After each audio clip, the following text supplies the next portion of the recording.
Salve, salve! Seja bem-vindo você aqui ao nosso canal Latitude 10, aqui quem com vocês é o professor Luciano, tá bom?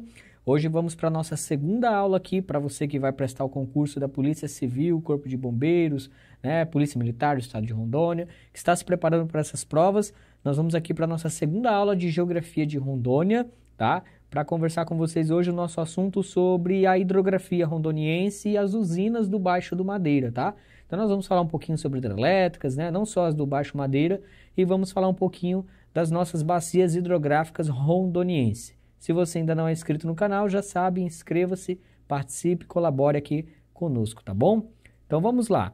Bom, para fazer um panorama geral assim de hidrografia, a gente precisa voltar algumas informações que são fundamentais, que são importantes, né? A gente precisa relembrar alguns conceitos, tá? A gente precisa trazer algumas informações que são primordiais para a gente entender a importância da água, por que a água é tão importante no nosso estado que faz parte aí da Amazônia Legal. Então vamos lá, ó. O Brasil possui 12% da água doce superficial do mundo. Se fosse levado em consideração as vindas de território estrangeiro que ingressam no país pela região amazônica, Uruguai e Paraguai, o Brasil atingiria 18% da disponibilidade mundial, tá? Então nós temos aí um potencial hidrogeológico fantástico no Brasil. O Brasil tem um grande território como tal, né? Nós possuímos aí uma vasta área com vastos rios gigantescos. E como estamos aqui na Amazônia, claro que isso vai ter uma importância ainda muito maior. Olha só, nesse mapinha ali que é elaborado pela Agência Nacional de Águas, a ANA, a gente consegue observar a distribuição desproporcional da água no nosso próprio país. A água ela é um bem natural e ele é finito, né? Então, e nós temos uma população no Brasil que está concentrada principalmente nos litorais, né, do nosso território, mas principalmente ali na região sudeste. Então nós temos ali 41%, olha só, da população brasileira residente no sudeste, e o sudeste é responsável aí por 6% da disponibilidade hídrica superficial, tá, do nosso país. Enquanto a região norte, que tem 68% da disponibilidade hídrica, corresponde a apenas 8,6% da população brasileira. Então há uma discrepância muito grande. E quando a gente olha para o nordeste, então, fica mais evidente essa discrepância, né? Já que a região nordeste é a segunda mais populosa do nosso país. E caminhando mais um pouco, né, a gente falando de região norte, que a gente já falou sobre a população, né, 8,5%, em torno de 8,6%, 8,5% da população brasileira, e possui 45,3% da superfície terrestre do nosso território nacional. E conta com 68% então dessa disponibilidade superficial de água doce, os rios, os lagos, etc. Rondônia é o terceiro estado mais populoso da região norte, né, com um pouco mais de 1.815.000 habitantes, ficando aí apenas atrás do Pará e do Amazonas, que são os dois estados mais populosos da região norte, em seguida Rondônia. Bom, de antemão, a gente precisa da água no nosso estado para vários fins, para a agricultura, para a pecuária, né, principalmente, para o comércio, para as nossas casas, para tudo nós precisamos de água. Nós somos uma sociedade, os seres humanos dependem da água para tudo. Não é à toa que as primeiras civilizações sempre surgiram em torno da água. No caso da Amazônia, a água ela está ligada também com o processo até mesmo lá de conquista da Amazônia pelos europeus, né? Os europeus, ao conquistar esse território, eles dependeram muito da água, tá? Que era um canal de comunicação naquela época. Não existiam estradas, as florestas eram impenetráveis, então o meio de transporte sempre foram os rios. Até hoje os rios são muito importantes nesse sentido. E quando a gente fala da disponibilidade de água em Rondônia, assim como no Brasil, tudo isso depende muito do clima. Nós temos uma condição no nosso território brasileiro, deixa eu voltar aqui, mas eu vou tentar aqui desenhar, né, fazer um traço aqui, mas nós temos uma característica do nosso território que ele é único. Nós somos se a gente olha para o mapa do Brasil, a gente consegue observar que grande parte do nosso território está, tá? Grande parte do nosso território, deixa eu voltar aqui de novo, ele está entre os trópicos, tá? Entre os trópicos, o trópico de Capricórnio, tá? Entre os trópicos, não, entre o trópico de Capricórnio e a linha do Equador. Isso nos garante que essa faixa aqui toda, olha só, essa faixa toda aqui do nosso país é uma faixa tropical. Como tal, nessas regiões tende a se ter climas mais úmidos. E, voltando lá, olha só, os nossos rios, o ciclo anual das chuvas e de vazões dos rios de Rondônia dependem muito em função desses fenômenos climáticos. Aí nós temos dois fenômenos de questão global, que é o El Niño e Laninha, tá? Que alteram as características globais de distribuição das chuvas, que alteram também a nossa temperatura aqui na Amazônia e também o regime de chuvas. Geralmente no El Niño nós temos uma estiagem um pouco mais prolongada, sim, na Amazônia nós temos processos de estiagem, sim, e no Laninha nós temos um período chuvoso um pouco mais prolongado do que o normal, tá? Então, geralmente a gente vai ter essas condições. Esses fenômenos eles podem então gerar essas anomalias, né? Eles podem trazer grandes secas, como foi a de 2005, e grande cheia, como foi o caso de 2014, na bacia do Rio Madeira, que nós tivemos uma cheia histórica, fora de todas as cheias que já foram registradas, né, no nosso estado pelo órgão responsável, que é o CIPAM, o Sistema de Proteção da Amazônia. Bom, além disso, tem a ação antropogênica, a ação do homem, né? Antropogenia, ação humana, que colabora para a intensificação desses fenômenos.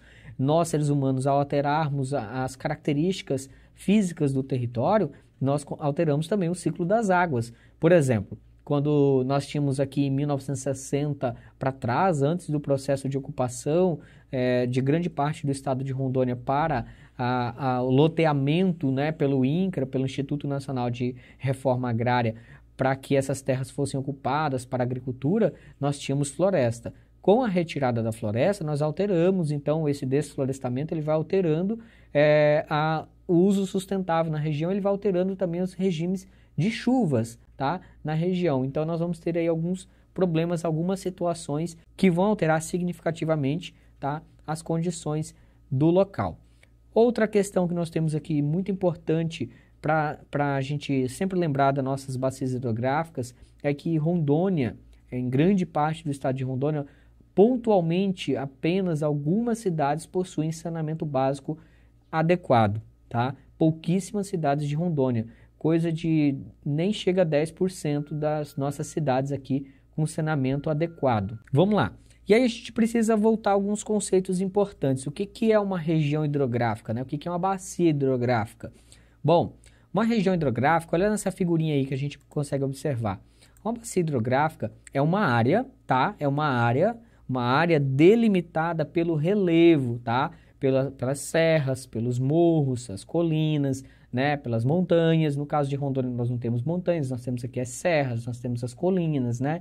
Nós temos morros e assim por diante. Nós temos essas estruturas, tá? Da nossa morfologia do relevo. E é essa morfologia do relevo, né? Essas formas do relevo que vão delimitar uma bacia hidrográfica. Então nós vamos ter aqui as áreas de interflúvios, tá? Essas áreas de interflúvios são as regiões mais elevadas, tá? Ou altas, né? Do nosso território, que vão servir de divisores entre uma bacia e outra.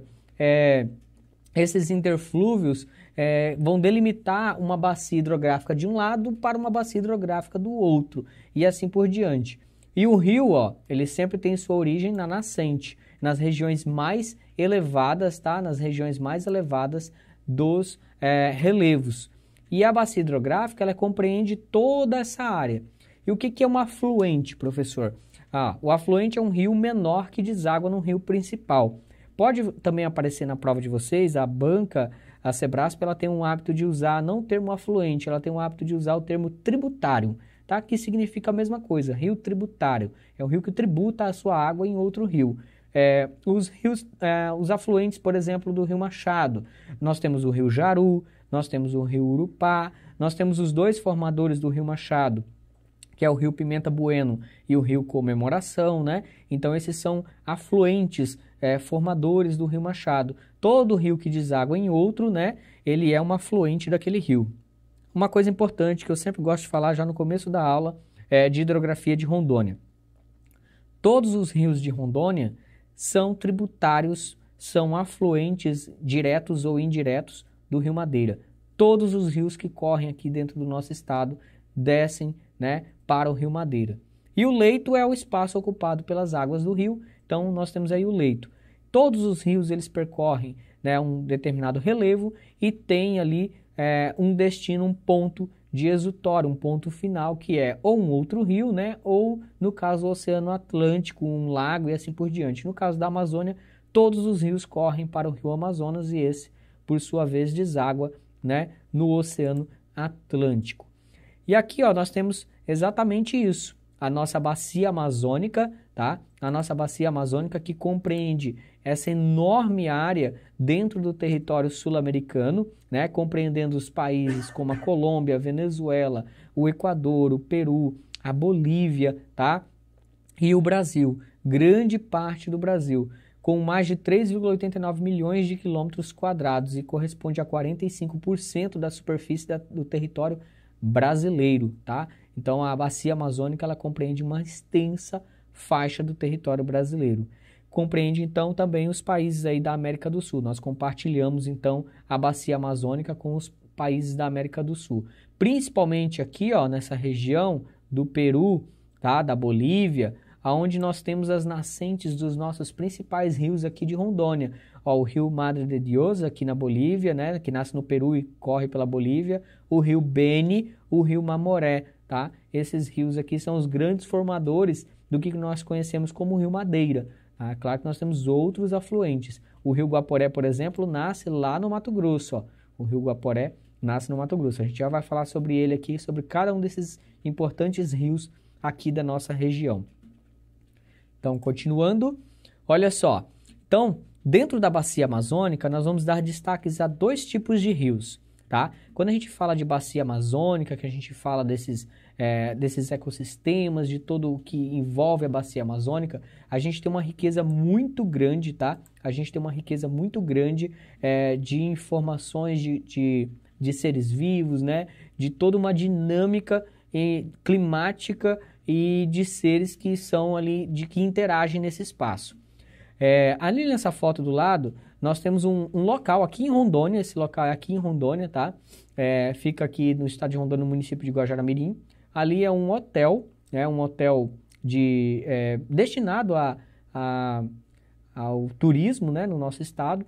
E esse hotel, ele fica às margens do rio Mamoré.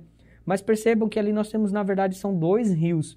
O rio Mamoré de águas barrentas, tá? Com as águas barrentas, e o rio Pacaás, né? Que ali é o encontro desses dois rios, o rio Pacaás com águas, tá? Com águas mais escuras, águas pretas. E aí nós vamos ter esse destaque para esses dois tipos de rios na Amazônia, os rios de águas pretas e os rios de águas brancas. Os rios de águas brancas são esses rios característicos de rios planálticos, rios que carregam muitos sedimentos, né? Eles vão levando parte das suas margens, né, com a água, diluindo todo esse material, principalmente a argila em suspensão, diluindo todo esse material na água. E geralmente esses rios têm uma temperatura média um pouco mais baixa, tá? E uma velocidade de suas águas um pouco mais elevada. Justamente porque são rios que têm suas cabeceiras em planaltos. No caso dos rios da Amazônia, como o rio Solimões, o rio Madeira, né, que é formado pelo rio Beni e o rio Mamoré, na junção desses dois, o rio Madeira, ele tem suas cabeceiras na Cordilheira dos Andes. Então, por essa razão, ele carrega consigo muitos sedimentos dessa área, tá? O rio Pacaás, por sua vez, é um rio chamado de rios de águas pretas.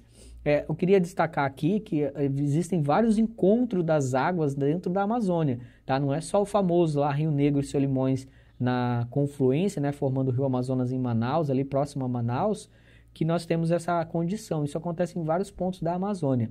E por que essas águas não se misturam por um bom tempo?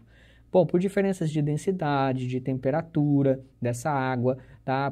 Pelos materiais que estão ali dissolvidos, o tipo de rocha pelo qual esses rios passaram, então eles têm muitas diferenças. Os rios de águas pretas, por sua vez, são rios que nascem em áreas geralmente muito planas ou não, tá? Mas geralmente muito planas, com terrenos mais antigos, não terrenos recentes, como é o caso de uma cordilheira, né, que é um terreno recente, em terrenos de maciços rochosos mais antigos, e percorre drenam áreas de florestas, geralmente seus afluentes, né, seus tributários, são igarapés que margiam florestas e que tem aquela condição de floresta de igapó, onde tem muita queda de folhas, de galhos, de animais mortos, tá? Nessa água, e vai diluindo esse material em água, essa matéria orgânica, né, entrando em decomposição na água, vai liberando essa coloração mais escurecida da água, tornando essa água com um aspecto de uma água escura, uma água preta, tá? Esses rios de águas pretas, eles têm uma taxa de oxigênio dissolvido um pouco mais baixa, justamente por causa dessa carga orgânica que encontra-se, né, dentro desses rios, e já os rios de águas brancas, eles têm uma taxa de oxigênio um pouco mais elevada, tá? Mas as águas não estão sujas, é uma característica natural desses rios, eles são assim naturalmente, tá? É uma característica por causa do tipo de rocha com onde eles passam, o tipo de solo, a vegetação, a interação que esses rios têm com o meio, tá? E aí aqui eu trouxe um esqueminha, ó, para a gente tentar entender melhor como que funciona, né, tá? Como que funciona esses rios aí dentro da nossa condição amazônica. Nem todo rio amazônico vai apresentar aqui, ó, essa mata de igapó, tá? Nem todo rio amazônico ele vai apresentar essa condição aqui de mata de igapó. A gente vai ter alguns rios que eles não vão ter esse tipo de condição. Então, olha só, aqui nós temos a mata de terra firme, aquela que nunca é inundada, tá? Na maioria das vezes, e a mata de várzea, que é aquela que sofre inundações sazonais no período de cheias. A mata de igapó, ela fica permanentemente dentro da água. Essas plantas são adaptadas a isso, tá? E geralmente em igarapés, em regiões muito planas da Amazônia. Aqui nós temos a condição do período de cheia, tá? E do período de seca, fora do período de cheia, tá? Então nós vamos ter essas duas condições. Na condição fora do período de cheia, a mata de igapó continua sempre permanentemente inundada. É muito comum em locais de vasta planície isso acontecer, e nós vamos ter essas características de rios de águas pretas, tá? Os rios de águas brancas, como eu já disse, eles são rios de relevos muito recentes, então eles transportam uma carga muito grande de sedimentos, tá? De solo, de argila, até mesmo de árvores, de troncos, como é o caso do Rio Madeira, que ele sai arrancando as suas barrancas, as suas margens, num fenômeno chamado de terras caídas, tá? E ele sai levando, como ele é um rio muito jovem, ele sai levando muito esses sedimentos, levando esses troncos embora e depositando isso em seu médio e baixo curso, tá? Tudo bem? Então, continuando aqui, vamos lá então agora, aqui as nossas bacias. Bom, nós temos aqui em Rondônia 7 principais bacias, tá? Nós temos aqui 7 principais bacias. Vale destacar que essas 7, elas são subdivididas em outras 42, tá? Se a gente for numa escala mais local, a gente pode subdividir essas bacias. Nós temos a bacia do Rio Jamari, tá? A bacia do Rio Jamari aqui, ela tem uma importância muito grande porque ela fica no centro, né? No centro-norte do nosso estado, e foi a primeira bacia a receber uma usina hidrelétrica de grande porte no nosso estado. Nós temos a maior bacia totalmente rondoniense, que é a bacia do Rio Machado. A bacia do Rio Roosevelt, tá? Que boa parte dela fica no estado do Mato Grosso. A bacia do Rio Guaporé, tá? Que tem rios tributários tanto da Bolívia quanto do Mato Grosso, mas aqui a gente só está delimitando a parte de Rondônia. A bacia do Mamoré, como eu já citei, né? Nasce na Bolívia. A bacia do Rio Abunã, que é um rio também que nasce na Bolívia. E a bacia aqui do Rio Madeira, que a gente deve lembrar o seguinte: todos esses rios que eu citei anteriormente, todos eles desaguam no Rio Madeira. Isso aqui é uma divisão, tá? Que foi feita para que a gente pudesse entender melhor e trabalhar melhor com as nossas bacias hidrográficas do nosso estado. Se a gente for trabalhar só a bacia do Rio Madeira como estado de Rondônia, aí a gente vai ter uma área muito grande e com uma diversidade enorme, tanto da economia, da vegetação, do solo e assim por diante. Eu quero destacar essa área aqui para vocês, ó. Essa área aqui, ó. Percebem o seguinte, aqui nós temos o início de várias bacias, tá? De várias bacias do nosso estado. Aqui nós temos a bacia do Rio Urupá, a bacia do Rio Jaru, a bacia do Rio Jamari, tá? Eu tô falando aqui a bacia do Urupá e Jaru, que são subbacias da bacia do Rio Machado. A bacia do Rio Candeias, que é uma subbacia do Jamari, tá? Nós temos aqui várias outras bacias aqui do Rio Araras, Rio não sei o quê, tá? E nós temos aqui a bacia do Pacaás, que forma ali junto com o Rio Mamoré, a bacia do Rio Colorado, a bacia do Rio Mequens, a bacia... Nessa região aqui nós temos nascentes de vários rios, que são rios muito importantes do estado de Rondônia. E nessa região nós temos o Parque Nacional dos Pacás Novos, que foi criado aqui justamente para proteger essas nascentes, essas áreas de nascentes das nossas principais bacias aí do estado de Rondônia, tá? Então é uma área muito importante e é o ponto culminante do nosso estado, que a gente já falou na outra aula, né? Se você não assistiu a outra aula, corre lá que a gente já falou sobre isso. Então essa região aqui tem uma importância muito grande para o nosso estado, inclusive econômica, tá? Não só ambiental. E aqui, ó, nós temos esse mapa que ele mostra justamente essa subdivisão dessas outras 42 bacias, tá? Essas outras 42 bacias menores aqui a gente consegue observar, tá? Com mais detalhamento. A gente não vai precisar saber quais são essas 42, mas as setes ali a gente precisa ficar ligados, tudo bem? Então, seguindo aí, a hidrografia rondoniense, tá? A hidrografia rondoniense, ela é formada principalmente, né, pela bacia do Rio Madeira, como eu já falei, e as suas bacias tributárias. Pessoal, não esqueçam, tá? O material que eu estou usando é esse aqui, tá? Do professor Rosalvo, é esse material aqui. Esse material, ele tem disponível no site do professor, que eu vou deixar aqui na descrição do vídeo, tá? E você pode adquirir o material lá com ele, através da compra desse material. Então, tá lá disponível para vocês, está aí na descrição do vídeo, e é o material no qual eu me baseio toda essa aula aqui. Então, os textos, os mapas, as informações, são todos esse material aqui, ok? Vamos agora, então, conversar sobre cada uma dessas bacias hidrográficas, tá? Que é importante a gente ter alguns destaques aqui das nossas bacias. A bacia do Rio Guaporé, ela tem várias importâncias na atualidade. No passado, ela foi os nossos primeiros núcleos de povoamento do estado de Rondônia, do que hoje é o território do estado de Rondônia, iniciou-se na bacia do Rio Guaporé, Mamoré e Madeira. Esses três rios foram muito importantes aí no contexto de ocupação, né, do território que viria a ser Rondônia. Ele nasce lá em solo mato-grossense, como eu já falei para vocês, né, na Chapada dos Parecis, numa altitude ali de mais de 500 metros, na divisa dos municípios do Vale de São Domingos e Tangará da Serra.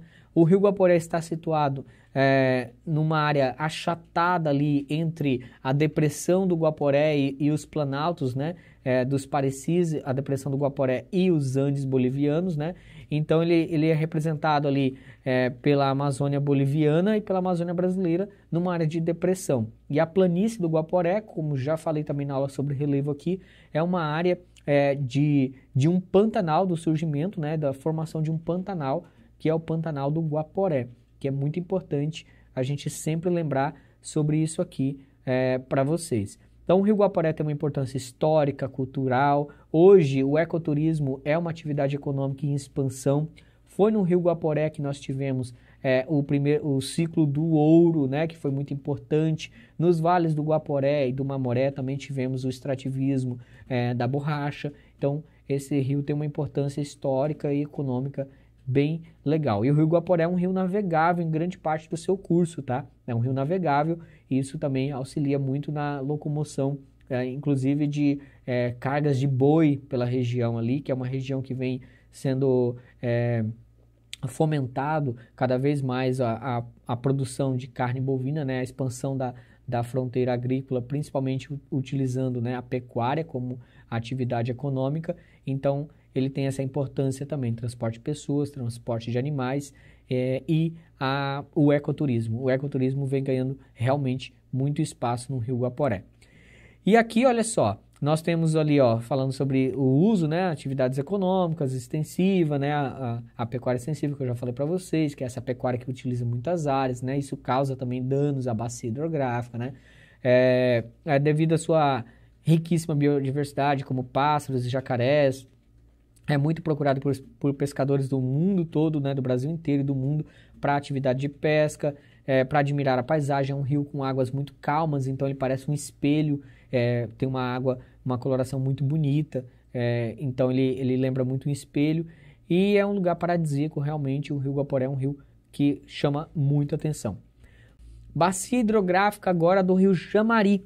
Vamos falar agora da nossa segunda bacia aí, a bacia do Rio Jamari, que o Rio Jamari, como eu já falei, nasce na Serra dos Pacás Novos, localidade onde nós temos o Parque Nacional, próximo às divisas dos municípios de Governador Jorge Teixeira e Guajará-Mirim. Este rio, ele percorre ali cerca de 424 quilômetros dentro do estado de Rondônia até a sua foz no Rio Madeira, tá? Na margem direita do Rio Madeira. pouco após Porto Velho. O Rio Jamari, ele é marcado historicamente, economicamente, por receber o primeiro empreendimento hidrelétrico do nosso estado, que é a usina hidrelétrica de Samuel, que foi construída numa cachoeira do mesmo nome, né? A Cachoeira de Samuel, ali naquele trecho. O Rio Jamari, a bacia do Rio Jamari, ela tem uma importância econômica muito forte, principalmente no setor do agronegócio, na criação de peixes de cativeiro, tá? Com tanques de criação de peixe de cativeiro, e também é a nossa bacia hidrográfica mais impactada. Nós temos ali o garimpo Bom Futuro, que faz parte dessa bacia, o garimpo de Casterita, né, que foi considerado na década de 1970, 80, o maior garimpo a céu aberto do planeta, né, de Casterita do planeta. Então é uma área que está sofrendo muitos impactos ambientais, seja pela pecuária, né, seja pela agricultura e também aí pela mineração. É uma bacia inteiramente, intensamente ocupada e também impactada. Outro fator é a geração de energia. Nós temos, além da Samuel, nós temos pequenas centrais hidrelétricas ao longo dessa bacia, como a central hidrelétrica, a PCH de Canaã e a Jamari, e uma outra em Monte Negro, tá? No município de Monte Negro. Essa Canaã e Jamari fica em Ariquemes, tá? E a de Monte Negro fica no município de Monte Negro. Então essas PCHs também geram alguns impactos ali ambientais e sociais e econômicos também, tá? Que tem os impactos econômicos. E aí nós temos a imagem, tá? Da usina hidrelétrica de Samuel, à direita da tela, e a PCH Jamari, que fica ali nas proximidades da cidade de Ariquemes, tá? A menos de 5 quilômetros da cidade. A PCH Jamari ali no município de Ariquemes. Ambas no Rio Jamari, só que a PCH Jamari, ela está, né, bem a montante do rio, enquanto a Samuel está bem a jusante. A Samuel, ela marca aí por um impacto muito grande em relação à sua área, tá? A sua área de inundação do lago. Por quê? A hidrelétrica de Samuel, ela quando construída, ela inundou mais de 560 quilômetros quadrados de área, tá? Então é um impacto aí significativo. Uma área de floresta que foi inundada, áreas de pastagens, né? Muitas pessoas perderam suas terras, precisaram ser indenizadas, retiradas, enquanto uma PCH, por exemplo, causa um impacto bem menor, porque tem uma área muito menor a ser impactada. Já a usina de Samuel teve uma área aí bem elevada, tudo bem? Continuando aqui, então, vamos falar agora da bacia hidrográfica do Rio Machado, tá? O Rio Machado, que se constitui de um rio de domínio estadual, tá? Eu esqueci de falar do Rio Guaporé, que é um rio de domínio federal, tá, gente? Porque ele faz o limite entre Brasil e Bolívia aqui no nosso estado, na porção sul do nosso estado, tá? É delimitado a nossa área fronteiriça ali com a Bolívia, o limite de fronteira é justamente o Rio Guaporé. Aqui o Rio Machado já não acontece isso, o Rio Machado é um rio interioriano, né? Ele fica dentro do nosso estado e é a nossa maior bacia totalmente rondoniense. É um rio de muitas cachoeiras, né? Banha municípios muito importantes do interior de Rondônia, como Ji-Paraná, Cacoal, Pimenta Bueno, Jaru, tá? Então nós temos aí nessa bacia, compreende vários desses municípios, Jaru com o Rio Jaru, Ji-Paraná, né, com o nome Rio Machado, tá? E Rio Ji-Paraná é a mesma coisa, então você pode encontrar essa nomenclatura aí também, tá? E o município de Pimenta Bueno, de Cacoal. Pimenta Bueno, ali nós temos a formação do então Rio Ji-Paraná, com a confluência do rio Pimenta Bueno e do rio Comemoração. E aí nós temos a formação do Rio Machado, tá? Existe atualmente um projeto de construção, tá, de uma usina hidrelétrica na localidade de Tabajara, no Rio Machado, no município de Machadinho do Oeste, que irá inundar ali uma área bem considerável de floresta e de áreas de pastagem. Então esse projeto hidrelétrico, tá, ele está para ser licenciado para a construção, mais ou menos aqui nessa porção, tá? Mais ou menos aqui nessa porção aqui do Rio Machado, nas proximidades da cachoeira ali, 22 de novembro, tá? No município de Machadinho do Oeste. Então nós temos aí um projeto de um grande barramento hidrelétrico no Rio Machado. Apesar de ser um rio com mais de 800 quilômetros dentro do nosso estado, quase 900 quilômetros, tá? Dentro do nosso estado, o Rio Machado, ele não é navegável, ele é um rio pouco navegável, alguns trechos dele que possuem aí uma capacidade para navegação. Por que isso? Como ele drena várias áreas do Planalto dos Parecis, por exemplo, da depressão de Pimenta Bueno e de planaltos residuais da Amazônia, tá, do sul da Amazônia, ele tem os trechos muito encachoeirados, o que não lhe confere uma característica boa para a navegabilidade. Porém, para a pesca, para outros fins, ele sim é um rio bem considerável, tá? Mas para a navegabilidade, infelizmente, ele não tem uma boa aptidão. Somente no seu baixo curso ali na localidade de Calama, nós vamos encontrar ali uma condição melhor para a navegação, dadas as suas características, o tipo de rocha no qual ele acaba drenando, tá? E o município mais importante, o município de Ji-Paraná, que fica aí às margens, né? O município de Ji-Paraná é dividido ao meio, em primeiro e segundo distrito, por esse grande rio, ok? Continuando então, vamos falar da bacia hidrográfica do rio Abunã, que tem uma importância histórica, tá? O rio Abunã tem uma importância histórica, essa bacia. Esse rio, ele nasce, tá? Na Bolívia, né? Ele é formado, né, por rios bolivianos ali que nascem na Cordilheira dos Andes. E ao entrar no território brasileiro, o rio Abunã passa a se constituir o divisor internacional. Então, ele também é um rio, tá, de domínio federal, já que ele é um rio aí que faz a divisa internacional ali bem a oeste do território rondoniense, tá? Quando ele adentra o território rondoniense pelo Acre, ali nessa divisa Rondônia-Acre, e aí ele drena essa área. É, portanto, né, um rio muito importante no contexto histórico. Ali em Fortaleza do Abunã, a nossa ferrovia Madeira-Mamoré, ela margeava a parte do rio Madeira bem nessa porção onde o rio Abunã encontrava ali o rio Madeira, tá? Então, a estrada de ferro Madeira-Mamoré, ela não passava pelo rio Abunã, tá, gente? Ela só margeava ali o ponto onde o rio Abunã deságua no rio Madeira, já que ele está na outra margem e a ferrovia estava na margem contrária. Tudo bem? E agora vamos para a bacia hidrográfica do rio Mamoré. O rio Mamoré, que é esse também um rio que nasce na Bolívia, a gente já falei isso para vocês, né? Voltei ali com a foto do hotel no encontro das águas ali do Pacaás, né? Do rio Pacaás e do rio Mamoré. A gente não vai falar o nome do hotel aqui porque eles não nos patrocinam, tá bom? Então a gente vai somente citar. Depois vocês procuram aí qual é o hotel que tem ali em Guajará-Mirim, no município de Guajará-Mirim. Ó, o rio Mamoré, então, ele apresenta a maior parte do seu território na Bolívia, com nascentes na Serra de Cochabamba, tá?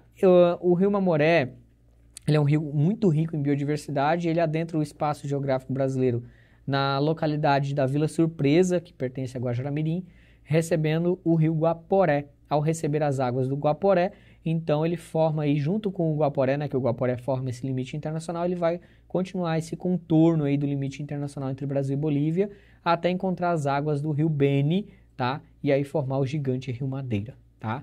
É um dos principais formadores aí do rio Madeira, é o rio Mamoré. E aí nós temos o rio Roosevelt, ou também como era conhecido o rio da Dúvida, tá? De importância histórico-cultural para o nosso estado, o rio Roosevelt, ele nasce em Rondônia, tá? Mas na Chapada dos Parecis, ali no município de Vilhena, aliás, ele nasce muito perto da nascente do rio Machado, inclusive. Só que o que diferencia um do outro? Porque que um vai para um lado, né? Um corre para um ponto e o outro vai para outro ponto. O relevo, né? O relevo ele é fundamental nisso, como a gente já falou. Na atual Fazenda Independência. Seu nome é uma homenagem ao presidente norte-americano Theodore Roosevelt, que no início, como eu já falei, o rio era chamado de Rio da Dúvida, porque nas expedições anteriores de Marechal Rondon, eles não sabiam certa a direção desse rio, se ele corria para o rio Amazonas ou se ele corria para a Bacia do Prata, ou seja, para a Bacia do Rio Paraguai aqui no nosso país, tá? Para a bacia ali do Rio Paraguai no Mato Grosso. Então tinha essa dúvida, ninguém sabia se esse rio corria para a Amazônia ou se ele corria para a Bacia do Prata. E aí essa dúvida foi esclarecida na expedição Roosevelt-Rondon, né, quando esse presidente Theodore Roosevelt veio para uma expedição em 1914 junto com o Marechal Rondon, ele quase morreu nessa expedição por malária, uma curiosidade bem interessante, né?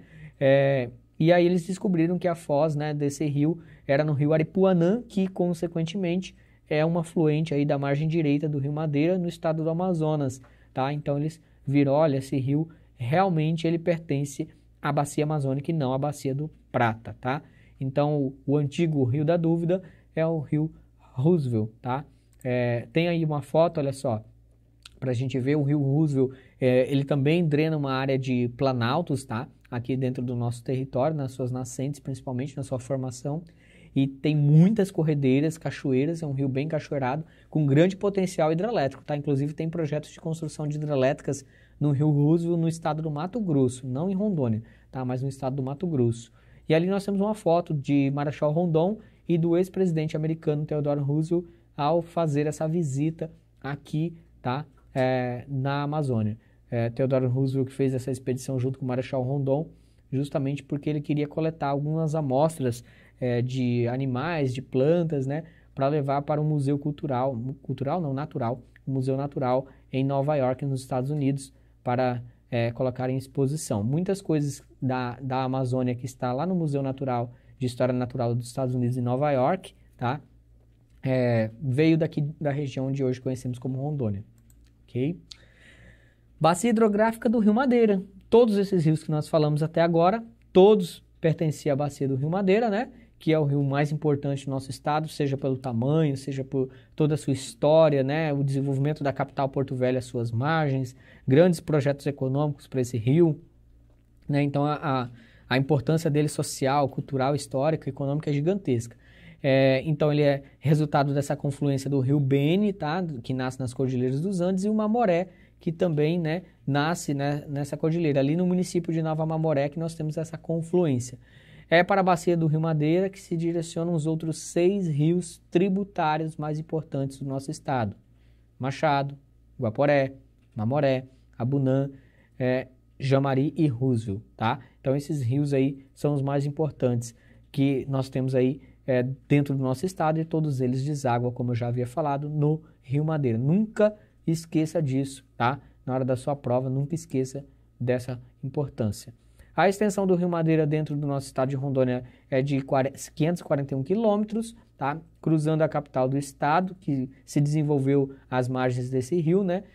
O ponto inicial de longos trajetos de navegação fluvial utilizados para escoamento da produção agrícola, principalmente a soja e milho do estado de Mato Grosso, e Rondônia em insumos de combustíveis e fertilizantes, com destino a Porto Velho e Manaus. Depois de percorrer o município de Porto Velho, desemboca na margem direita do Rio Amazonas. Então, o Rio Madeira ele tem essa importância logística muito forte para o estado de Rondônia e para outros estados da região, como o Acre e como o estado do Mato Grosso, já que boa parte da produção de soja em uma região do Mato Grosso aqui, né, que é mais próximo de Rondônia, vem pela BR-364, né, no sentido sudeste-nordeste, né, a BR-3 noroeste, desculpa, sudeste-noroeste, pela BR-364, e vai até Porto Velho, chegando lá, embarca em grandes barcaças pelo Rio Madeira e vai para as suas localidades de destino na Europa, na Ásia, enfim, né, através de vários portos pelo caminho.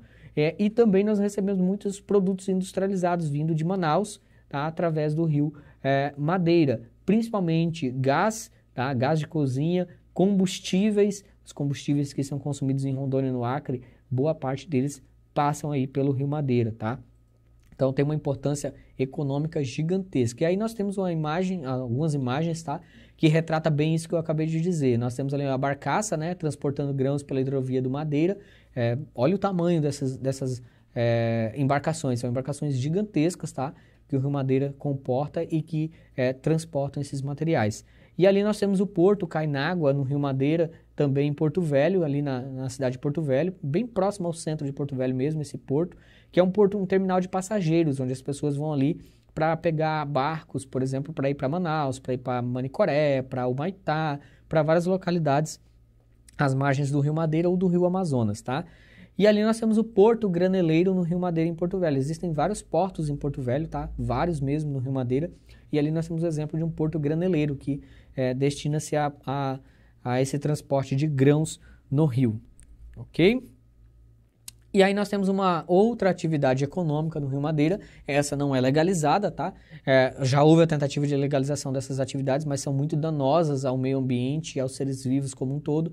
Então é uma atividade que, mesmo que se ela fosse legalizada, os danos que ela traria, mesmo que ela desse muitos royalties, recursos, enfim, não cobriria os danos, que é a mineração de ouro encontrado em aluvião, que a gente chama ouro de aluvião, que é aquele ouro que está nos sedimentos no fundo do rio. Esse ouro é dragado por essas dragas aí, essas casinhas, essas listrinhas que vocês estão vendo aí na imagem, são nada mais nada menos que um monte de casinhas, né, essas dragas, e elas estão tirando o sedimento do fundo do rio, né, levando ali uma espécie de escadaria para separar esse sedimento o ouro desse sedimento. Até aí tudo bem, né? O ouro, o sedimento e tal, mas o problema é como eles fazem isso, que eles utilizam ali o mercúrio, tá? O mercúrio que é um metal, ele é um metal líquido, né? Ele é um metal pesado e ele é muito tóxico. Tóxico a quem? Aos seres vivos, a nós, a tudo. Então há uma contaminação enorme da água por causa dessas atividades. O surto dessas atividades, ele cresceu principalmente após a construção das barragens de Jirau e Santo Antônio, que com o revolvimento, né, de material no fundo do rio por causa de todo o maquinário para construir essas barragens, acabou atraindo esse monte de garimpeiros aqui para a região. E ali na foto ao lado nós temos o que os órgãos fiscalizadores conseguem fazer, tá? A fiscalização é muito precária na região, dadas as dificuldades, né, até mesmo de se chegar até a região, e ali nós temos ali uma estrutura dessa sendo incendiada, né, pela Polícia Federal, geralmente a Polícia Federal, juntamente com órgãos como o IBAMA, né, a Secretaria de Estado também de Meio Ambiente, tanto de Rondônia quanto do Amazonas, que fazem esse controle aí desse tipo de atividade, né? Na verdade não é nenhum controle, é banir mesmo esse tipo de atividade, porque é muito danosa ao rio. Isso pode causar assoreamento do rio, contaminação da água, contaminação dos peixes e, consequentemente, contaminação de seres humanos, tá? Então, isso vai gerar um dano muito forte. Como a gente depende muito do rio para a hidrovia, né, para transporte de produtos através de barcos, de balsas e assim por diante, essa atividade ela pode deixar o canal do rio muito raso, e aí infelizmente dificultando então o transporte de mercadorias do estado do Amazonas e do estado de Rondônia. E outra atividade muito importante na bacia do Rio Madeira, tá? É a agricultura de várzea e a pesca. O Rio Madeira é um rio com uma ictiofauna enorme, é considerado uma das maiores ictiofaunas do planeta, ou seja, o número de seres vivos ali, de variedades de espécies dentro desse rio. E durante a sua cheia, o Rio Madeira deposita muitos sedimentos nas suas margens, já que ele é um rio que transporta uma carga de sedimentos muito grande. Aliás, ele é considerado um dos maiores transportadores de sedimentos do planeta. Entre os rios que transportam todos os rios, a carga de sedimentos do Rio Madeira é muito grande. Por isso que ele tem aquele tom amarelado, né, que é um rio de água branca, que leva muitos sedimentos. E por ele ter essa característica de carregar muitos sedimentos, de arrancar as árvores das suas margens, né, até por isso o nome Rio Madeira, porque desce muitos troncos, ele vai depositando esses sedimentos ao longo das suas margens, principalmente no médio e baixo curso, transformando essas áreas em áreas com um solo muito rico em nutrientes. Então, um solo bem rico aí para a agricultura. Aí quando a gente vê a atividade mineradora ganhando espaço, principalmente utilizando mercúrio, e aí a gente começa a pensar, o mercúrio ele é um metal pesado, ele é acumulativo nos organismos, né? Então a gente, ao fazer consumo até mesmo dos produtos, né, que são produzidos aí nas margens do rio, a gente pode estar se contaminando com esse mercúrio. O mercúrio ele pode causar AVC, doenças cardiovasculares, ele pode causar má formação fetal, diversos danos à saúde neurológica dos seres vivos, principalmente os seres humanos também, tá? Então ele pode causar aí até mesmo má formação congênita. Então são danos que realmente são irreversíveis, não seria muito de bom tom liberar esse tipo de atividade econômica. E aqui o que eu estava falando para vocês, olha só, a floresta amazônica a gente vai encontrar em alguns pontos, né, na nossa bacia amazônica, não é uma floresta, na bacia amazônica, nós vamos encontrar aqui essa área de mata de várzea, tá? Essa área de mata de várzea, ela é justamente, tá, essa área que fica inundada durante o período das cheias, né, sofre inundações sazonais, e nessa área de várzea, nós vamos ter esse depósito de sedimentos que é muito importante aí para o desenvolvimento de agricultura de várzea. A agricultura de várzea ela é algo muito antigo nos rios da Amazônia. Os indígenas, né, os povos nativos que já viviam na região antes dos europeus chegarem, eles já praticavam esse tipo de atividade agrícola na região, tá? Então, é uma atividade amplamente já utilizada por vários povos. E aqui, ó, nós temos um gráfico que mostra, tá? Que mostra a nossa sazonalidade de como que é o comportamento dos nossos rios ao longo do ano. Ali nós temos a cota em centímetros, tá? A cota em centímetros, e nós temos as bacias ali dos principais rios, tá? Os nossos principais rios aí do estado. Percebam o seguinte, o Rio Machado, tá? O Rio Machado, ele tem seu pico ali nos meses de janeiro, como todos os rios de Rondônia, tá? Janeiro, fevereiro, março, tá? Janeiro, fevereiro, março. O que acontece? Os períodos de chuva, de intensificação da chuva em Rondônia, a chuva ela sempre retorna ali no final do mês de setembro, tá? No final do mês de setembro. Aí outubro e novembro ainda é uma chuva um pouco mais rarefeita, não tem tanta chuva. Em dezembro, janeiro, fevereiro, março e até março, né? A chuva é bem intensa. Aí abril a chuva começa a reduzir de novo, maio vai reduzindo mais um pouco, junho já quase não chove, julho e agosto são os meses de estiagem. E aí nós conseguimos perceber, olha, que agosto e setembro são os meses aí em que a cota dos nossos rios, elas ficam mais baixas ainda, tá? Elas descem bastante. Por quê? Porque nesse período nós temos menos chuva. Então nossos rios dependem muito do clima, dependem bastante aí da chuva, do índice pluviométrico. E olha só, aí agora a gente vai falar das usinas aqui no Baixo Madeira, tá? A gente vai falar agora das usinas aqui do Baixo Madeira, mas antes da gente falar das usinas do Baixo Madeira, quero chamar a atenção de vocês aqui, ó, que nós não temos só elas, né? Nós não temos só Jirau e Santo Antônio, nós temos a usina de Samuel, como já conversamos, e a usina de Rondon 2, a usina de Rondon 2 que fica no Rio Comemoração, tá? No Rio Comemoração, que é um formador do Rio Machado, no município de Pimenta Bueno, tá? A usina hidrelétrica de Rondon 2, ela tem importância aí a nível estadual. Já as usinas de Jirau e Santo Antônio, elas, além de terem importância no nosso estado, elas têm uma importância nacional. Jirau é a nossa terceira maior usina hidrelétrica do Brasil, tá? Então tem uma geração de energia aí bem considerável. As duas juntas, ó, somam mais de 7.000 megawatts de energia, de geração de energia elétrica para o país. Vale ressaltar que essas usinas elas foram construídas naqueles projetos de desenvolvimentistas dos governos ali de Luiz Inácio Lula da Silva e Dilma Rousseff, os chamados Planos de Aceleração do Crescimento, PAC, tá? Essas usinas elas foram concebidas em dois grandes projetos. Na verdade, na Bacia do Rio Madeira existem mais dois projetos de construção de usinas hidrelétricas, tá? Essas duas em parceria com a Bolívia, ou seja, binacionais, assim como Itaipu lá no Rio Paraná. Mas essas duas usinas elas ainda não saíram do papel. Já Jirau e Santo Antônio, né? Jirau foi construída na Ilha do Padre, a 120 quilômetros. Ela recebe o nome de Jirau porque ela era para ser construída na Cachoeira de Jirau, mas ela acabou sendo mudada ali no período de construção. Eles mudaram a localidade para a Ilha do Padre, a 120 quilômetros ali de Porto Velho, porque julgaram ser melhor aquela localidade para a construção, tá? E as obras iniciaram em 2009 e ela foi inaugurada ali, né, em 2016. A capacidade ortogada aí de produção energética é de 3.750 megawatts. Como eu já disse, ela foi construída aí com os recursos do Plano de Aceleração do Crescimento daqueles governos ali com projetos desenvolvimentistas, tá?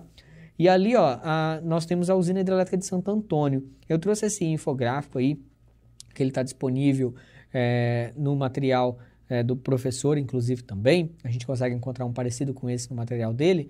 E ali fala, né, da usina de Santo Antônio, construída a 7 quilômetros de Porto Velho, é Santo Antônio, ali na localidade de Santo Antônio, na antiga cachoeira com esse mesmo nome, né, ali onde já houve um município chamado Santo Antônio do Rio Madeira, ou Santo Antônio do Alto Rio Madeira, também eram chamados, tá? Também nesse programa de aceleração do crescimento, no PAC 1, foi concebida aí por um consórcio de várias empresas, assim como a Jirau também por um consórcio de várias empresas, tá? Entre empresas estatais e empresas privadas, tá? E olha só, o investimento total de 20 bilhões de reais, capacidade de geração de mais de 3.500 megawatts, a área de reservatório de 421 quilômetros quadrados. Olha, só a nível de comparação, Samuel tem 560 quilômetros quadrados de área inundada, tá? A hidrelétrica de Samuel no Rio Jamari. E ela gera em torno de 216 megawatts de energia, a potência máxima dela. Enquanto Jirau tem ali 3.568 megawatts de potência instalada, com 421 quilômetros de lago. Um lago menor, com uma produção infinitamente maior. O que é isso? É a diferença de tecnologia, né? O sistema de tecnologia dessas barragens de Jirau e Santo Antônio são do sistema tipo bulbo, que são turbinas a fio d'água, indicadas para regiões de baixa declividade, como é o caso aqui no Rio Madeira, né, que é uma área já de planície, né, do médio e baixo Rio Madeira, que já é uma área mais de planície, então não caberia colocar ali uma usina do modelo de queda d'água, que seria uma área inundada gigantesca e não teria tanta geração de energia assim. Bom, a vazão do vertedouro de 84 mil metros cúbicos por segundo, né, a vazão máxima aí desse vertedouro. O início da operação foi em 2012 e olha uma curiosidade interessante, olha o tamanho dessas usinas, só para a gente ter uma ideia, né? Santo Antônio nem é maior que Jirau é maior, mas olha Santo Antônio, daria para construir 40 estádios do Maracanã e com o ferro, né, o aço utilizado nas suas obras, dariam para construir 18 torres Eiffel, aquelas lá de Paris, tá? Então, só para a gente ter a dimensão do tamanho dessa obra e como ela é importante aí para o nosso estado, tá? Continuando aqui, e olha só, quando a gente fala de usinas hidrelétricas, às vezes a prova pode trazer para vocês alguma questão de impactos, tá? Impactos socioambientais, econômicos, existem os impactos econômicos, os impactos ambientais, os impactos sociais, né, da implantação de usinas. Aí nós vamos ter os impactos dessas inundações de grandes dimensões, tá? Vastas áreas que são inundadas, aí vamos perda de território agricultável, né, às margens desses rios, rebaixamento do nível do lençol freático por causa, né, do lago, assoreamento do leito dos rios. Assoreamento é um processo causado pela erosão, tá, das margens, que vai levando sedimentos para o leito do rio, tornando esse leito cada vez mais largo, né, o canal do rio vai ficando mais largo e mais raso. Consequentemente, para navegação, por exemplo, nós iriam conter muitos sedimentos, né, por causa da carga de sedimentos que o rio transporta, elas iriam segurar. Então, perderia aí a produtividade energética ao longo do tempo. Erosão acentuada, aumentando o fenômeno das terras caídas. Isso aconteceu em mais corredeiras, né, do que cachoeiras, e hoje tem um sistema de transposição de peixe, mas é ineficiente.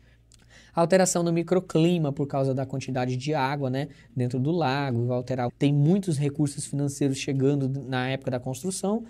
Depois que a construção acaba, infelizmente, né, já não tem tanto recurso, ficam os royalties, mas esses recursos acabam saindo, né, esses montantes. Vários impactos, tá? Mudança no padrão de cheias do rio, que a gente viu isso acontecer em 2014. Santo Antônio, ali, ambas são em Porto Velho, tá? Ambas hidrelétricas de Jirau e Santo Antônio estão na região. A PCH ali do Rio Jamari em Ariquemes e a usina hidrelétrica de Samuel, que fica ali em Candeias do Jamari, bem próximo também do município de Porto Velho. E aí aqui eu trouxe essa última questão, uma questão aqui só para a gente, eu trouxe ela no outro vídeo, mas que ela tem a ver com a Ônia. Assine a opção correta. Letra A, a respeito das bacias hidrográficas. A inexistência dos rios de Planalto em Rondônia indica o elevado grau de navegabilidade e transporte hidroviário nos rios rondonienses. Então, o Rio Machado é um rio de Planalto, né? E assim, as planícies aluvionárias dos rios de Rondônia apresentam elevado índice de erosão. A erosão ocorre nos planaltos, tá? A erosão é um processo físico de perda de sedimentos, de material. Então, isso ocorre nas áreas de maior declividade, não nas áreas mais planas. Então, tem duas bacias principais, a do Rio Madeira e do Rio Juruá. Bacia do Rio Juruá para o Rio Madeira aqui. Então, a nossa bacia principal é a do Rio Madeira, que é subdividida em 7 outras bacias. Tem diversos usos. Geração de energia, Jirau e Santo Antônio, navegação, hidrovia do Madeira, os barcos que vão para Humaitá, Manicoré, Manaus, Belém, etc. Então, letra E aí, não deixa de se inscrever no canal e, claro, daqui a pouco vem mais conteúdo aí para o concurso da